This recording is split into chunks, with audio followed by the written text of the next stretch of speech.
Kallid Iisraeli kodanikud, 10 aastaid olen ma võidelnud Iraani püüdluste vastu hankida tuumarelvi. võin seda nimetada oma elu missiooniks.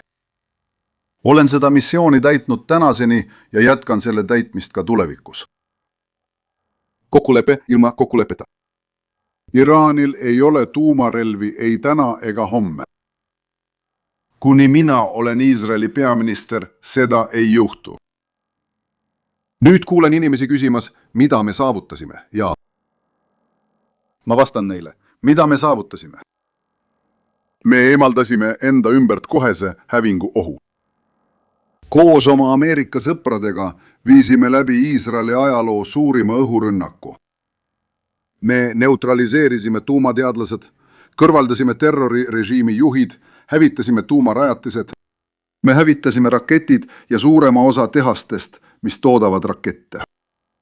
Me ründasime lugematul hulgal taristuid ja sõjalisi rajatisi. Me hävitasime nende mereväe ja õhuväe. Me kõrvaldasime baasikomandörid, kes korraldasid Iraani rahva vastu veresauna. Me põhjustasime tohutut kahju. Hindame seda $100 miljardite suuruseks. On neid, kes hindavad seda isegi peaaegu $1 triljoni suuruseks. Tohutu kahju Iraani majandusele, mille ülesehitamine võttis aastakümneid.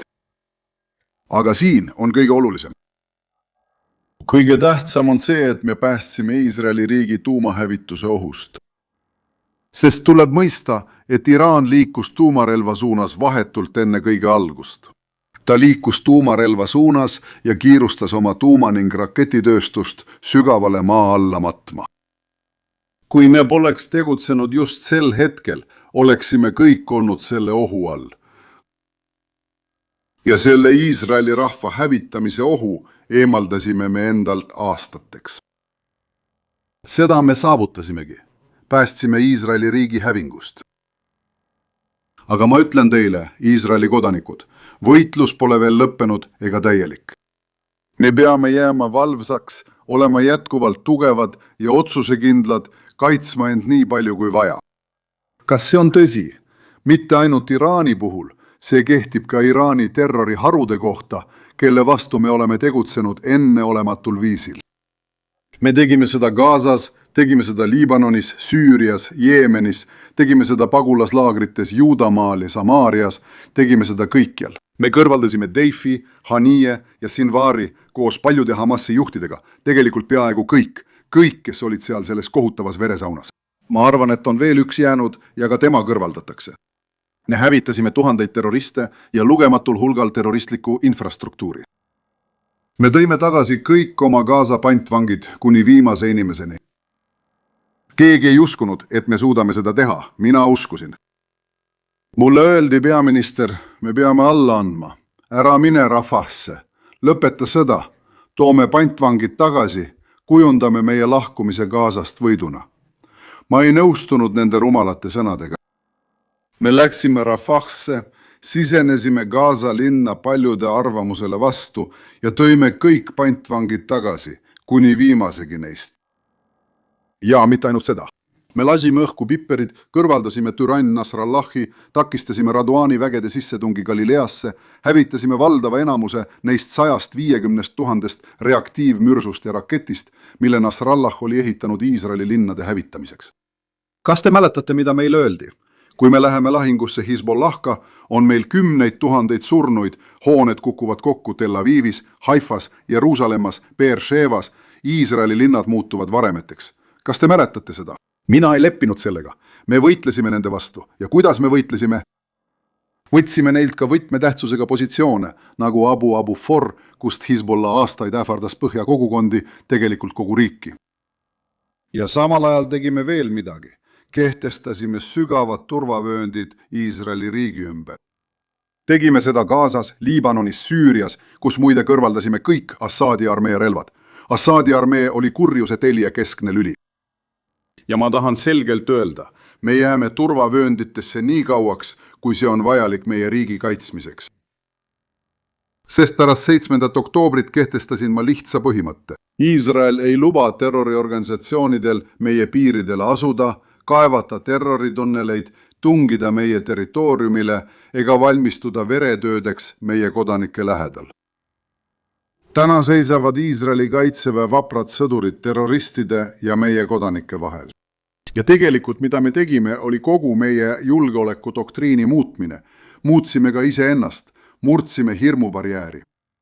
Võtsime initsiatiivi, ründasime, üllatasime ja tabasime neid, kes tahavad meile halba teha. Iisrael on tugevam kui kunagi varem ja Iraani kurjuse telg on nõrgem kui kunagi varem. Ja kui keegi oleks teile sõja alguses öelnud, et me saavutame kõik selle, mida ma kirjeldasin, ja ma ei kirjeldanud isegi kõike, oleksid öelnud, et ta unistab. Noh, räägitakse, lubatakse, aga ei, meie tegime selle ära. Ja täna, pärast seda, kui oleme kõik selle saavutanud, on neid, kes tahavad seda pisendada, meie suuri saavutusi tühistada. Ja ma ütlen teile, me saavutame veel palju suuri asju.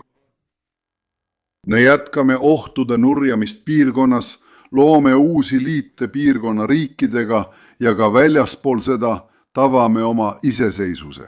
Relvastuses. Ma kehtestasin veel ühe põhimõtte ja eraldan kaitse-eelarvesse täiendavalt 350 miljardit seeklit.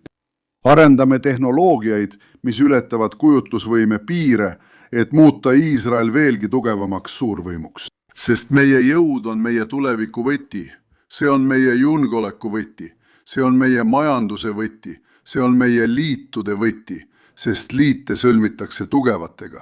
Ja täna on Iisrael väga tugev riik ning ta on tugev tänu teile, Iisraeli kodanikud.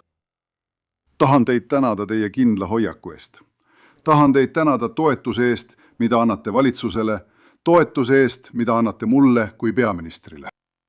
Ja üle kõige tahan tänada meie vapraid võitlejaid, nii tegevteenistuses kui ka reservis, merel, maal ja õhus.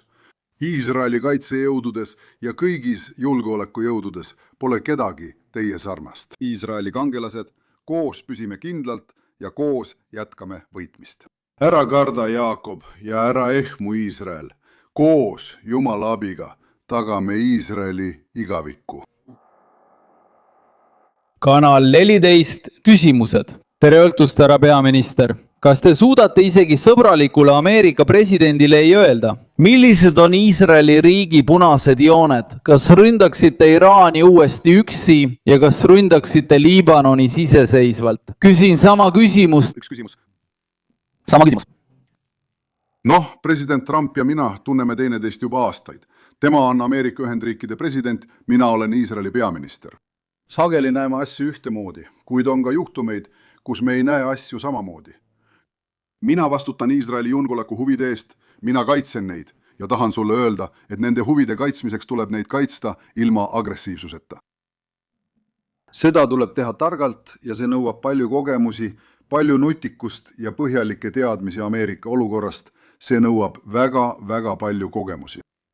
Ma arvan, et teen seda parimal võimalikul viisil ja kui vaja, kaitsen kindlalt meie julgeoleku huve. Aitäh ja 24 News.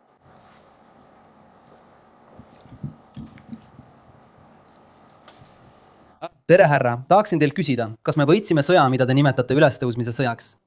Ja kui ei, siis kas järgmine kokkupõrge Iraaniga on vaid aja küsimus? Ma arvan, et see, mida me täna näeme, meie olukord ülestõusmise sõjas 7. oktoobril, ei ole lihtsalt võrreldav meie praeguse jõuga. Me lõime oma vaenlasi, murdsime Iraani telje, Iraani terroritelje. Hezbollah on vaid vari sellest, mis ta kunagi oli. Gazas on veel tööd teha, me kontrollime üle 60% Gaza territooriumist. Gaza ei kujuta Iisraelile enam tõelist ohtu. See, mida sa näed Gaza sektoris, on midagi, mida keegi ei uskunud, sest ma ütlesin, et see juhtub samuti. Ma ütlesin, et piirkond hakkab taas õitsema ja inimesed tunnevad end turvaliselt. Ja ma ei tea, kas te teate seda. Täna on nõudlus korterite järele Gaza ümbruses tohutu. Korteritest jääb puudu. Kõik tahavad sinna minna. Aga miks nad tahavad sinna minna? Sest me suutsime selle ohu tõesti minimeerida ja murda ning samuti tuua kaasa suure jõukuse. Seda me teeme ka põhjas. Ma tean, ma külastan põhja. Olin mõned päevad tagasi Shlomis. Sa näed seal nii avalikkuse imetlusväärset hoiakut, põhjaelanike oma, kui ka nende raskusi. Ja ma olen sellest teadlik, aga ma ütlesin seda meile, sealsetele juhtidele. Ma ütlesin, mida me Gazas tegime ja keegi ei uskunud, et me seda teeme. Me teeme seda ka põhjas ja teil on siin nii turvalisus kui ka jõukus ning me saavutame selle. Ma olen isiklikult sellele pühendunud ja me töötame selle nimel. Isiklikult. Ma arvan, et me andsime Hezbollah'le väga tugevaid lööke, tõeliselt tugevaid lööke. Täna on neist 150 000 raketist alles vaid 8. Täna oleme loonud turvazooni, mis välistab igasuguse võimaluse, kõrvaldab igasuguse võimaluse, et Haduani jõud vallutaks Galilea. Me tapsime tuhandeid Hezbollah terroriste ja ka täna tegutseme. Mina isiklikult juhin seda, et lahendada ülemaailmne probleem. Neid nimetatakse lõhkeainetega droonideks ja meie juba tegutseme, rakendame lahendusi koha peal. Jumala abiga oleme seal kohal. See tähendab, et tagame põhjaelanikele sama turvalisuse ja heaolu. Muide, oleme käivitanud miljardilise heaolu paketi nende jaoks. Toome põhjaelanikele turvalisuse ja heaolu. Lülitage nüüd kanal 11, et kõike jälgida. Peaminister, operatsiooni Chagathari alguses ütlesite, et teie eesmärk on kõrvaldada Iraani režiimi ohud reservidele. 3 kuud hiljem kuulutatakse selle kampaania lõpp. Reservide režiim on endiselt alles, oht on endiselt olemas. Kus te eksisite? Kes ütles, et ma eksisin? Sina ütled seda, mina ütlen vastupidi, ma ei eksinud milleski. Mina määrasin eesmärgid ja kabinet määras eesmärgid teisiti, kui sina ütlesid. Kas me ütlesime, et tahame meist eemale hoida eksistentsiaalset ohtu, tuumaohtu? Ja me tegime seda, ütlesime, et tahame meist eemale hoida raketiohtu ja me tegime seda. Ja me ütlesime, et tahame luua tingimused, mis võimaldaksid Iraani rahval, kui nad seda soovivad, ise selle terrorirežiimi kõrvaldada. Nüüd võin ma sulle öelda üht asja. Iraan on väga raskes majanduslikus olukorras. Me tabasime seal kõiki võimalikke taristuid. Kahju on tohutu. Selles režiimis on samuti lõhesid, aga öelda, millal see režiim kukub. Ma ei tea, kas ma oleksin saanud sulle öelda, et Nõukogude režiim kukub, aga ta kukkus. Ma lihtsalt ei saa sulle öelda, kui ma ei saa sulle öelda. Kas sa määratlesid selle? Ei, ma ei määratlenud seda täpselt nii, nagu ma ütlesin, ära määratle minu eest, sest ma tean täpselt, mida ma määratlesin. Ja ma ütlesin, et tuleb luua tingimused, mis aitavad Iraani rahval režiimi kukutada. Keegi ei tea, millal see režiim langeb. Minu hinnangu ütlesite kaamerate ees, härra Riviu, aitäh ohu kõrvaldamise eest. Ei. Härra Moab, suur tänu. Vaadake, ma saan aru, et teil on raske seda fakti aksepteerida. See on teile raske. Erinevalt kõigest sellest, mida te kogu aeg oma kanalites kordate, on siin suur läbikukkumine. Tõeline läbikukkumine. Iisrael, 7. oktoobril ja Iisrael täna. Kuidas on võimalik võrrelda Iisraeli enne Emek Halavit? Kui see režiim liigub tuumarelva suunas ja hakkab tootma tuhandeid täiendavaid ballistilisi rakette meie vastu, ja täna on see ära hoitud. Need 2 asja saavutati ja peamine on see, mis loeb, ning peamine, mida teile öelda tahan. Peamine, mida ma ütlen, on see, et on olemas organiseeritud ja süstemaatiline pingutus nende saavutuste vähendamiseks ja Iisraeli nõrdana näitamiseks. Aga Iisrael sai tugevaks ja vastupidavaks. Juhtkonnaga, kes oskab kaitsta seda, mida on vaja kaitsta, targalt, mõistlikult ja kindlalt. Jah. Ma tahan, et te peaksite kinni ühe küsimuse reeglist. Kanal 13. Härra peaminister, kas te saate täna õhtul Iisraeli kodanikele öelda, et olete ainuisikuliselt vastutav kaitsejõudude tegevuse üle tehtud otsuste eest, mitte president Trump? Teised on samuti küsimusi esitanud ja ma sooviksin ka teie vastust. Öeldakse, et kavatsete järgmistel valimistel pensionile jääda. Kas kavatsete kandideerida ja lõpuni minna? Aitäh. Kõigepealt olen väga liigutatud teie murest selle üle, kas ma kandideerin või mitte. Ma saan aru, nii et tahan teid rahustada. Jah, ma kandideerin ja kavatsen ka võita. See on esimene punkt minu suhtest president Trumpiga, mis tegelikult ongi see küsimus, mille te esitasite. Ameerika Ühendriikides öeldakse, et president Trump teeb kõike, mida mina palun. Ja siin Iisraelis öeldakse vastupidi, et mina teen kõike, mida tema palub. Nii et see ei ole tõsi ja ka see teine pole tõsi. See on partnerlussuhe, kus inimesed tunnevad üksteist juba kaua aega. Nagu ma juba ütlesin, me nõustume sageli, aga mõnikord ka mitte. Seda juhtub isegi parimates peredes. Ja ma võin öelda, et olen kehtestanud teatud põhimõtted meie tegevuseks. Ja just seda me teemegi. Muide, kes ütleb teile, et me saame kõike teha, et me suudame vallutada. Pool Euroopat vajab vaid ühte otsust. See ei ole tõsi ja me võime ka ignoreerida seda, mida Ameerika Ühendriigid ütlevad. Ka see ei ole tõsi. Me võtame seda arvesse. Muide, me hindame seda, et ta tuli julgelt siia, tõi Ameerika armee, et võidelda koos meiega ühise vaenlase vastu. See on midagi suurt. Ma austan seda, kuid me ei saa öelda, et me ignoreerime kõike, mis maailmas toimub. Või geopoliitiliste kaalutluste tõttu. Ei saa öelda, et me allume täielikult neile kaalutlustele. Sest ma arvan, et minu juhtimisel on Iisraeli riik tõestanud, et suudab teha suuri asju ja olla paljudes valdkondades liider. Me võtsime initsiatiivi, tegutsesime, üllatasime ja ka võitsime. Kano. Esiteks, kui sa olid opositsioonis enne valimisi, ütlesid sa, Lapid ja Kants jäid oma postil magama. Bideni valitsus kiirustab kokkulepet sõlmima, mis on Iisraeli jaoks eelmisest strateegilisest katastroofist veel hullem. Ja nad ei tee midagi. Nad peavad kohtuma senaatorite, kongressi liikmetega ja teles esinema. Küsimus on, kas sa jäid ka valve ajal magama? Ja kas sa kavatsed seda kõike teha, kohtuda kongressiga? Mis täpselt juhtus? Ja miks Trump käitus nagu Biden? Ja kas sa oled sellega nõus? Ma ei teeks seda võrdlust. Me ei tea veel, milline see kokkulepe saab olema.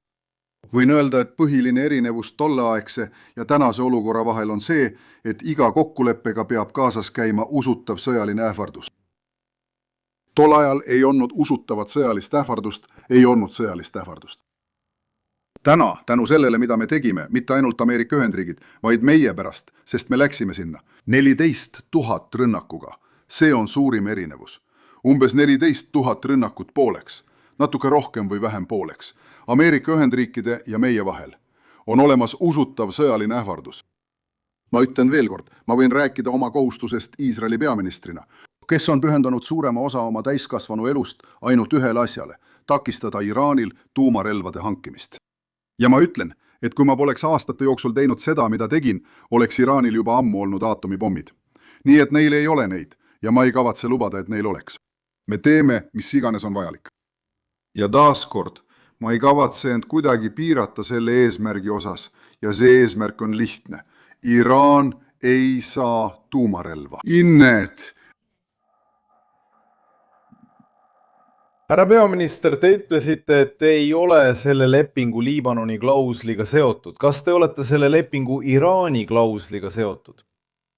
Jällegi, selle lepingu sõlmisid Ameerika Ühendriigid, Ameerika Ühendriikide president. Ja ta usub, et tõepoolest on võimalik ühendada nii väinade avamine kui ka tuumaprogrammi lõpetamine. Ja ma ütlesin, et see on tema otsus. Kordan ja ütlen, et see on tema otsus. Tema juhib seda. Ja loomulikult olen ma oma arvamust väljendanud mitmetes vestlustes. Teisest küljest on meil oma huvid, esiteks tuumaohu küsimus. Olen pühendunud sellele, et meie vastu ei oleks sellist ohtu. Ja teiseks, mis puudutab Liibanoni. Me oleme sinna loonud turvatsooni ja me jääme sinna nii kauaks kui vaja. Iraan tahtis, et me sealt lahkuksime, aga seda ei juhtunud. Kas tead, miks seda ei juhtunud? Muuhulgas sellepärast, et ma hoidsin väga-väga kindlat joont, olin selles küsimuses väga otsusekindel ja ma arvan, et meie Ameerika sõbrad austavad seda otsusekindlust ja kindlat seisukohta. Me jääme sinna, sest peame kaitsma põhjaelanikke ja on ka teisi põhjuseid. Igal juhul tahame säilitada ja töötame selle nimel, et säilitada oma tegutsemisvabadust. Ja kui nad tulevad meid ründavad või tulevad meid ründama, nagu täna juhtus. Täna kõrvaldasime 4 terroristi, 2 mootorratturit, kes lähenesid meie jõududele ähvardavalt, kõrvaldati ja seejärel veel 2 terroristi. Me säilitame oma tegutsemisvabadust ja hoiame turvatsooni, et kaitsta põhjaosa elanikke. Ma olen teile väga tänulik, arvan, et see on kõige tähtsam. Suur aitäh ja kohtume varsti. Tänan teid. Suur aitäh. Kohtume varsti, aga ma arvan, et mitte minu jaoks.